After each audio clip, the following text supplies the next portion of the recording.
À l'âge de 10 ou 11 ans, il fut voué à l'état de tailleur par un père tendre qui le mit en apprentissage.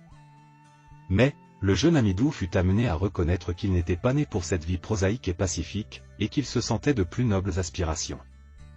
S'il faut croire ce qu'en racontent les vieux d'Alger, bien des fois le jeune apprenti s'absenta de l'atelier pour aller recueillir de la bouche de quelques marins arrivant d'une périlleuse expédition, la relation des dangers affrontés par lui.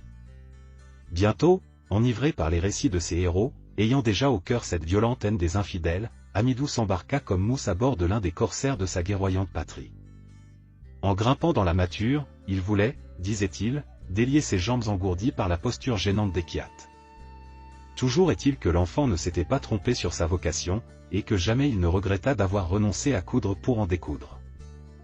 Il était réellement brave et hardi et avait de l'intelligence, aussi fit-il son chemin, le mousse devint matelot, le matelot officier, l'officier capitaine. Malgré sa valeur précoce et son génie du métier, ce ne fut point sur un navire d'Alger que le jeune Raïs exerça son premier commandement. Le bey d'Oran eut l'honneur et la gloire d'apprécier le premier son mérite.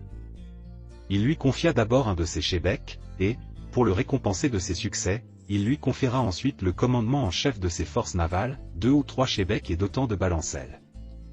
Un jour qu'une division oranaise forte de 3 shebeks, et placée sous le commandement de Amidou, rôdait à la piste des mécréants, elle fit la rencontre désagréable, dans les eaux des Baléares, de 2 polacres de guerre génoise.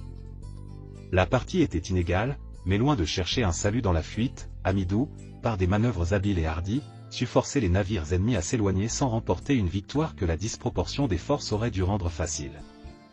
Cette affaire fit grand bruit dans l'Ouest, et l'on en parla même à Alger. Or, en ce temps-là, régnait à Alger le pacha Hassan, qui appréciait fort les gens de courage et portait toute sa sollicitude sur sa marine. Il s'empressa donc de demander auprès de lui le jeune Raïs dont la réputation se répandait jusque dans la capitale.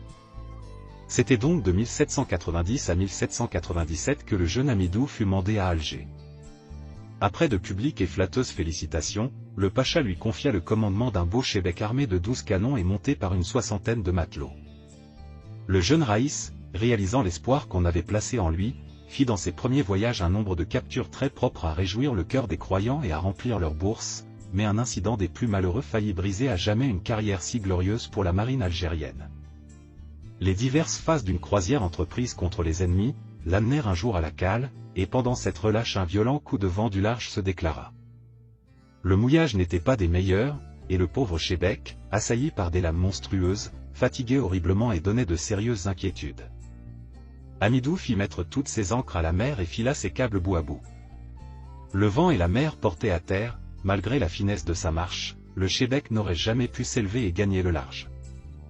Risquer un appareillage et braver une telle bourrasque eût été folie. Amidou attendit donc l'événement, et le dénouement ne tarda pas à se produire. Lorsque le dernier des câbles eut cassé, le malheureux shebek, emporté par l'ouragan, alla se briser sur les rochers du rivage. Amidou avait fait ce qu'il était humainement possible de faire pour sauver le navire. Faute de mieux, il avait conservé au pacha le vaillant équipage dont il lui avait donné le commandement.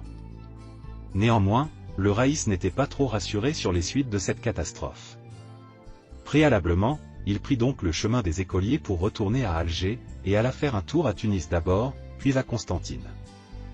Il séjourna quelque temps dans cette dernière ville, de moins en moins pressé d'aller rendre compte de la perte de son navire, mais bientôt le bey, qui sans doute en avait référé à son gouvernement, lui signifia qu'il avait reçu l'ordre de l'expédier à Alger, sous la conduite de son bachsiar, chef des courriers. Amidou comprit qu'il était prisonnier, et les précautions prises à son endroit redoublèrent justement ses terreurs. La petite caravane, composée d'un délégué du bey, du bachsiar, de Amidou et d'un détachement de cavaliers, se mit en marche et arriva en vue d'Alger. Sous les murs de cette ville, Amidou tenta un suprême effort pour échapper au sort qu'il redoutait, mais sa tentative fut déjouée par la finesse infernale du bachsiar. Le rey avait conçu le dessein de sauter à bas de son cheval en passant devant le marabout Sidi Abd el-Kader, et de courir se réfugier dans cet édifice religieux, qui jouissait, comme tous les autres, du droit d'asile. Bon gré mal gré, Amidou fut donc traîné devant le pacha.